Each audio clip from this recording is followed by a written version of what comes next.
हर हर महादेव। देवों के देव महादेव जी के चरण में प्रणाम, मेरा प्रणाम स्वीकार हो। सब गुरु भाई बहन के चरण में प्रणाम, मेरा प्रणाम स्वीकार हो। माता पिता के चरण में प्रणाम, मेरा प्रणाम स्वीकार हो। गुरु भाई बहन, मैं एक कथा सुनाने जा रही हूँ। ये बहुत सुंदर कथा है, शिव से जुड़ी कथा है। जो शिव से जुड़ी कथा होते हैं वो बहुत सुंदर कथा होते हैं। इसे पूरा सुनिए और इस कथा को रहस्य जानिए। आधा नहीं, आधा सुनने में शिव गुरु का अपमान होता है, पूरा सुनने में ज्ञान होता है। एक ब्राह्मण थे, उनका 4 पुत्री थी। उनका पुत्र नहीं था। वो बेचारा चारों पुत्री के बहुत प्यार से पोसे पाले। बड़ा हो गई चारों पुत्री, और जब चारों पुत्री बड़ा हो गई तो वो ब्राह्मण देवता क्या किए कि चारों के काम बांट दिए। चारों के काम क्या बांटे कि जो ब्राह्मण देवता थे वो प्रतिदिन पूजा करते थे, भगवान के मंदिर जाते थे, और भगवान के मंदिर जाते समय बहुत देरी पूजा करते थे। उन्हें बहुत चीज का जरूरी पड़ता था, इसलिए चारों बेटी का काम बांट दिए। बड़ा वाली को बोले कि तू भोजन बनाना। उससे जो दूसरी बच्ची थी, दूसरी पुत्री, उसे बोले कि ऐसा है कि जब हम स्नान करने जाएंगे तो तू पानी कुएं से निकाल देना। तीसरा को बोले कि जब हम पूजा करके आएंगे तो मेरे लिए भोजन परोस के रखना। जो छोटी पुत्री थी उसे बोले कि तू बहुत छोटा हो, छोटे लायक काम करो, बाग से फूल ले आना। जब पूजा से पहले मेरे लिए फूल लाके धर देना। और जैसे जैसे काम बांटे थे वो ब्राह्मण देवता, ठीक उसी तरह उनके जो पुत्री थी वैसा ही रोज करती थी।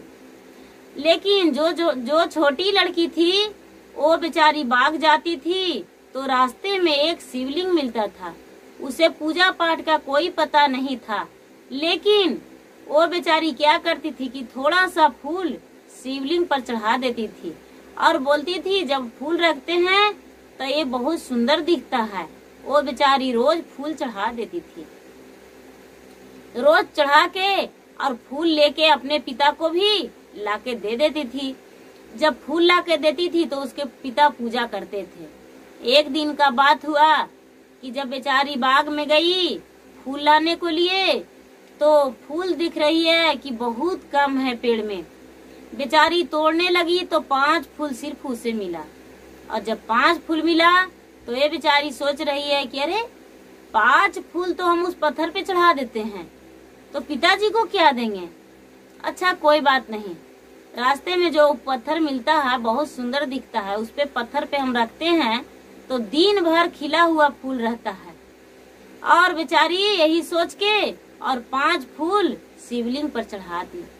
शिवलिंग पर चढ़ा दी और घर खाली हाथ आ गई। घर खाली हाथ आ गई तो उसके पिता बोले अरे आज फूल नहीं है, हम क्या चीज से पूजा करेंगे। वो जो बेचारी लड़की थी वो बोली पिताजी हम फूल लाने गए लेकिन मुझे बाग में फूल नहीं मिला, हम खाली हाथ आ गए। अपने पिता से बेचारी झूठ बोल दी, नहीं बताई कि थोड़ा सा फूल था जो हम उधर चढ़ा दिए हैं कहीं पत्थर पे। वो बेचारी नहीं बताई। उसके पिता पूरा चिल्लाने लगे और चिल्लाते चिल्लाते एक श्राप दे दिए गुस्सा में कि जाओ तुम मेरा बात नहीं मानी हो, मुझे फूल नहीं लाके दी हो, झूठ बोलती हो कि बाग में फूल नहीं है। क्या फूल ऐसा हो सकता है कि फूल नहीं रहेगा। हे भगवान इसका सर्प से शादी हो, ऐसा कह के और पिता श्राप दे दिए। जब पिता श्राप दे दिए तो उसके माता पूरा रोने लगे, चिल्लाने लगे कि आप ऐसा क्यों किए, आप सब दिन पूजा पाठ करते हैं, आपका बात पुत्री को मेरा लग जाएगा, मेरा पुत्री का विवाह क्या एक सर्प से होगा। ये जो पिता थे वो बोले कि क्या कहूँ, जो धनुष होता है उससे बाण निकलता है तो वापस नहीं आता है, ठीक उसी तरह जो मुख है उससे आवाज निकल गया तो वापस मेरा नहीं आएगा। जो हम कह दिए वो तो हो के रहेगा। क्या कहूँ, मुझे भी अफसोस लग रहा है। लेकिन ये बेचारी छोटा थी, इसको कोई पता नहीं कि मेरे पिता ने हमको क्या कहे हैं। जब बड़ा हो गई, तीनों बेटी को बेचारा ब्राह्मण देवता शादी कर दिए। जब शादी कर दिए तो ये बेचारी रोज प्रतिदिन ठीक उसी तरह शिवलिंग पर फूल चढ़ाते रह गई, अपने पिता को भी ला के देते रह गई। उस दिन नहीं मिला, इसलिए इसे श्राप मिल गया। जब बड़ा हो गई तो इसके माँ बोल रही है कि 3 का शादी कर दिए, इससे भी तो शादी कर दीजिए, ये भी तो शादी करने लायक हो गई है। लेकिन उसके पिता कह रहे हैं कि इसके लिए तो हम श्राप दे चुके हैं, इसका वर तो नाग ही रहेगा। ये बेचारी माँ कह रही है कि इसका शादी नाग से कैसे हो सकता है, कैसे कीजिएगा। बोले क्या कहूँ, कैसा हूँ तो ढूंढ के लाएंगे। वो जो ब्राह्मण थे वो बर ढूंढने चल गए। बर ढूंढने चल गए कहाँ, पूरा खेत उत में जहाँ टिल्हा टाकर था वहाँ ढूंढने चल गए। लेकिन शंकर भगवान के एक पुजारी ब्राह्मण का लड़का था, वो प्रतिदिन शंकर भगवान के पूजा करता था। हर दिन जैसे ये ब्राह्मण देवता करते थे, ठीक उसी तरह वो ब्राह्मण का लड़का भी पूजा करता था। उसे शंकर भगवान बोले प्रचंड होकर कि बोलो तुम सच्चे भक्त हो मेरे। वो ब्राह्मण देवता बोले हाँ, हम आपका सच्चे मन से पूजा करते हैं। ये ब्राह्मण बोले तो क्या हम जो तुम्हें कहेंगे वो मान लोगे। ये लड़का बोले हाँ, हम आपका महाराज हर बात को मानेंगे। बोलिए क्या कहना है, क्या जांचना लेना चाहते हैं। ये बोले कि एक ब्राह्मण का लड़की है, वो श्रापित है, उसे नाग से शादी लिखा हुआ है, क्या तुम मेरे लिए नाग बन जाओगे। ये बोले तो हम, ये कैसा हो सकता है, ये तो संभव नहीं है, असंभव है, मुझ में तो इतना शक्ति नहीं है महाराज कि हम नाग बन जाएं। ये बोले देखिए ऐसा नहीं है, हम आपको खुद बनाएंगे और खुद उसके हाथों में सौंप देंगे। ये बोले कि तो ठीक है। क्या किए कि शंकर भगवान एक सफेरा के रूप में बैठ गए एक पिटार लेके और इसे बोल दिए कि जब तक इस पिटार में तुम रहोगे तब तक तुम नाग रहोगे, अगर जो पिटार से बाहर हो जाओगे तो तुम इंसान रूप में आ जाओगे, तुम मनुष्य हो जाओगे। बोले कि ठीक है, उसमें भी तू चाहोगे तभी, नहीं तो ऐसे नहीं।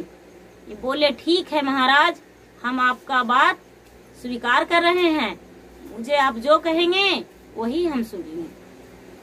शंकर भगवान क्या किए कि एक साधु का रूप धारण करके एक पिटार में नाग लेकर बैठ गए। उसको पिता तो ढूंढ ही रहे थे नाग को कि सफेरा पे नजर पड़ गया। जब सफेरा पे नजर पड़ गया तो बोले कि क्या आपके पास नाग है। ये जो सफेरा बन के बैठे हुए थे शंकर भगवान, वो बोले कि हाँ मेरे पास है नाग, बोलिए क्या काम है। ये बोले कि क्या कहूँ, मेरा एक बेटी है, उसका विवाह एक नाग से होगा।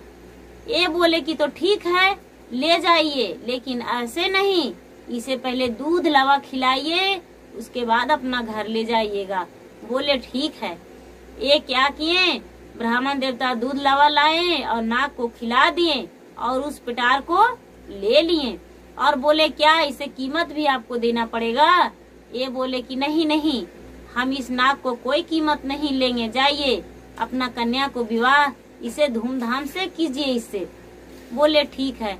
ये लेके चल गए और पूरा रस्म रीति रवैया के साथ नाग के साथ विवाह कर दिए। जब नाग के साथ विवाह कर दिए तो रात हो गया। वो बेचारी कोहबर में गई। कोहबर में गई और उसके माता ने जाके इस पिटार को उसके पलंग पे धर दी। और जब पलंग पे धर दी तो बेचारी डर भी रही है कि क्या करूं, ये पलंग पे मेरे माँ धर दी है, भल ना मुझे काट ले। ऐसा ही डरते डरते वो बेचारी सो गई। जब सो गई तो देख रही है कि पिटार में से अरे भूखा होगा, इसे नींद नहीं आ रहा है, ये पिटार में सर्प है तो ऐसे मेरा पति ही ना, ये तो भूखा होगा, क्यों ना इसे कुछ खिला दूं। ये बेचारी क्या की कि वहाँ से उठकर और आई घर में देखने की दूध होगा तो पिला देंगे कटोरी में लेके। इसे दूध मिल गया और दूध मिल गया घर में तो बेचारी ले जाके एक कटोरी में दूध रख दी और पेटार को खोल दी।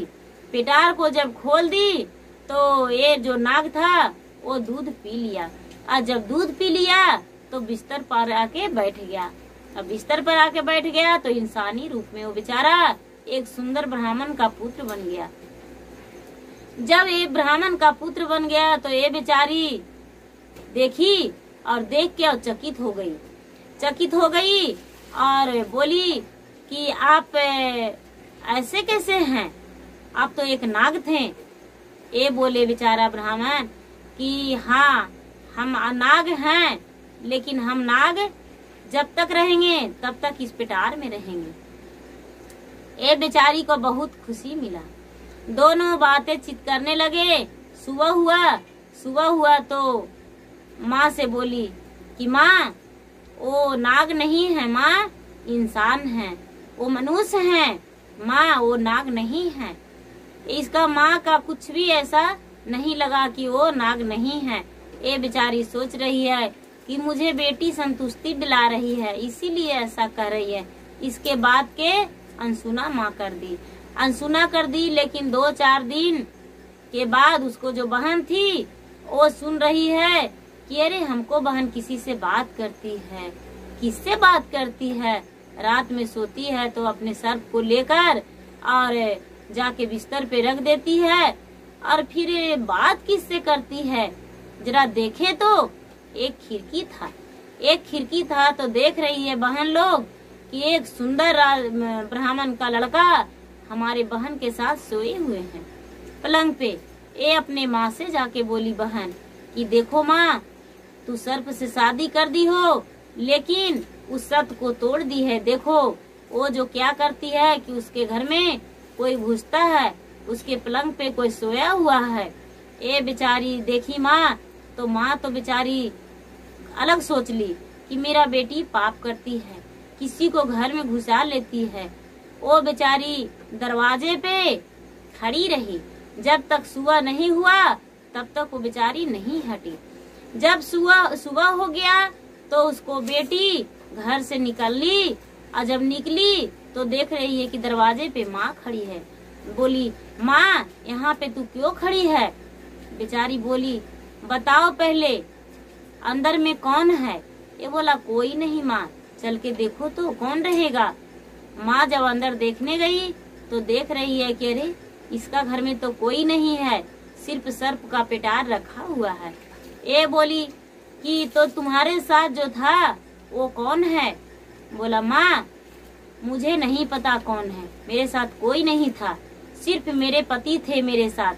बोले तुम्हारे पति तो नाग था, तो नाग तो पेटार में ठीक उसी तरह है, तो तुम क्यों किसके साथ थी, क्यों ऐसा कर रही थी गलत? बोली नहीं माँ, मेरे पति थे, जो मेरे जिंदगी का हिस्सा है वही है थे। फिर माँ से अपने बात सच बता दी कि माँ वो एक मनुष्य है, इंसान है, वो नाग भी है और इंसान भी है, मनुष्य भी है।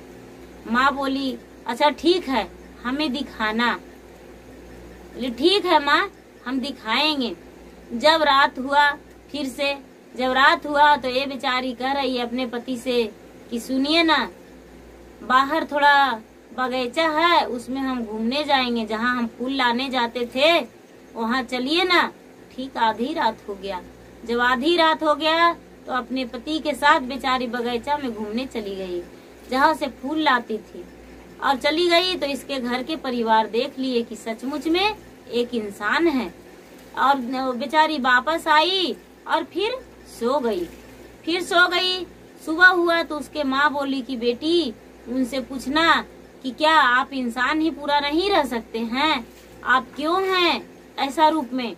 आप इंसान भी तो बन सकते हैं, खाली आप नाग का रूप छोड़ दीजिए। ये बेचारी अपने पति से बोली कि क्या आप इंसान नहीं बन सकते हैं? आप इंसान रहिए, मनुष्य रहिए, अच्छा रहेगा। आप नाग का भेष छोड़ दीजिए। ये बेचारा बोले नहीं, हम कैसे छोड़ सकते हैं?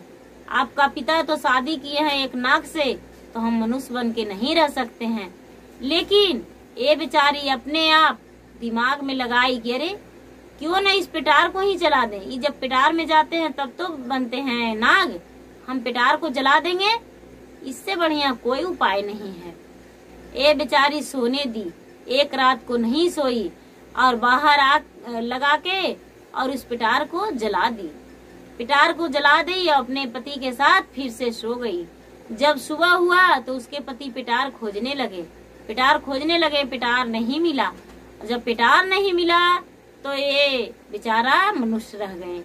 जब मनुष्य रह गए तो सब लोग देखने लगे कि अरे जो पंडित जी शादी किए थे अपने बेटी को, वो तो मनुष्य है, वो नहीं है नाग, वो नाग का एक रूप था, लेकिन वो नाग नहीं है। सब लोग देखने आए, सबको चकित कर रहे थे।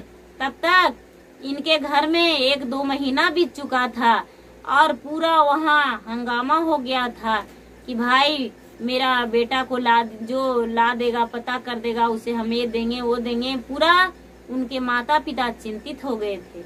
जब चिंतित हो गए थे तो ये बेचारा जब इंसान के रूप में आ ही गए तो शिव मंदिर गए और शिव मंदिर में जाके पूजा करने लगे और शंकर भगवान से अपना वचन मांगने लगे कि महाराज मुझे दीजिए, हम अपना घर वापस जाएंगे। ये बोले कि शंकर भगवान बोले कि पुत्र जाओ, लेकिन अपने पत्नी को लेकर जाना। ये बोले कि तो मेरी माँ तो नहीं स्वीकारेगी, मेरे पिताजी भी नहीं स्वीकारेंगे। शंकर भगवान बोले नहीं, ऐसा बात नहीं होगा, तुम्हारे माता पिता तुम्हें खुशी खुशी स्वीकार लेंगे। ये बेचारे अपने ससुर से जाके बोले कि पिताजी मुझे विदाई दे दीजिए, हम अपने घर जाएंगे। उनके ससुर जो थे, सास थे, वो बोले कि ठीक है, लेकर आप जा सकते हैं। इन्हें हंसते हंसते विदा कर दिए। लेकिन यहाँ पर शंकर भगवान क्या किए कि एक बूढ़ा साधु का रूप धारण करके और उनके दरवाजा पे भीख मांगने गए। लेकिन उनका जो माँ थी वो बेचारी रोते निकली और बोल रही है कि बाबा क्या कहूँ, आपको हम भीख नहीं दे सकते हैं, पहले आप भोजन कर लीजिए, हम भूखे को अन्न, प्यासे को पानी देते हैं। लेकिन इतना ही में साधु बाबा कहते हैं कि पुत्री रो क्यों रही हो, क्या हुआ है, क्या तुम्हें भी पति पड़ा है जो रो रही हो। ये बेचारी कहने लगी क्या कहूँ, मेरा एक पुत्र था, लेकिन 2 महीना घर से निकला हुआ हो गया है, कहाँ चल गया, क्या हुआ, कोई पता नहीं। इतना ही में शंकर भगवान बोले कि पुत्री थोड़ा हाथ दिखा दो। ये बेचारी हाथ फैला दी। इसमें हाथ में तो तुम्हारा लिखा हुआ है कि तुम्हारा एक पुत्र है, लेकिन तुमसे बिना पूछे वो विवाह कर लिया है, इसीलिए नहीं आ रहा है। बोलो बहू लेकर आएगी, तुम स्वीकार लोगी। ये बेचारी हंसते हंसते बोली बाबा कोई तो चमत्कार कर दीजिए कि जिसमें मेरा बहू और बेटा घर आ जाए। बाबा बहू लाएगी तो क्या होगा, मेरे बहू रहेगी, बेटा शादी कर लेगा तो बेटा का खुशी बहू में है तो उसी में खुशी मुझे भी है बाबा, कोई दिक्कत नहीं, हम स्वीकार लेंगे। तो बाबा बोले कि तो ठीक है, आज तुम्हारा बेटा लौट आएगा घर। इतना कह के साधु बाबा वहाँ से भीछा लेकर और चल दिए। शाम होते होते बहू बेटा दोनों दुहारी लग गए। दोनों जब दुहारी लग गए तो बेचारी देखकर बहुत खुश हुई, इतना खुश हुई कि कहना नहीं। किसी को भी खुशी होता है बेटा बहू को देखकर जी। ठीक उसी तरह उनका पंडित जी और करियान जी का भी खुशी मिला और बहू बेटा को गृह प्रवेश करवाए और खुशी खुशी स्वीकार कर लिए बहू बेटा को। और बेटा को नाग का रूप भी धारण नहीं करना पड़ा और शंकर भगवान अपना रचना भी रच दिए, हर चीज से रचना रचे, जो कि बेचारी का श्राप भी मिल गया था और श्राप भी मुक्त हो गया। क्यों श्राप मुक्त हुआ? क्योंकि बेचारी शंकर भगवान का सच्चे मन से पूजा करती थी, अनजान में ही सही, लेकिन शंकर भगवान का प्रतिदिन पूजा करती थी। और जब उसे ज्ञान हो गया तो अच्छा मन से पूजा करने लगी कि शंकर ये भगवान है, इनमें जान बसता है, ये देवता है, सबको रखवाली करते हैं। इसलिए शिव का गुरु मानिए, 3 सूत्र का पालन करिए। शिव बहुत दयालु हैं, दया के सागर हैं। हर हर महादेव। मेरा वीडियो अच्छा लगे तो इसे लाइक कीजिए, शेयर कीजिए, सब्सक्राइब कीजिए। धन्यवाद।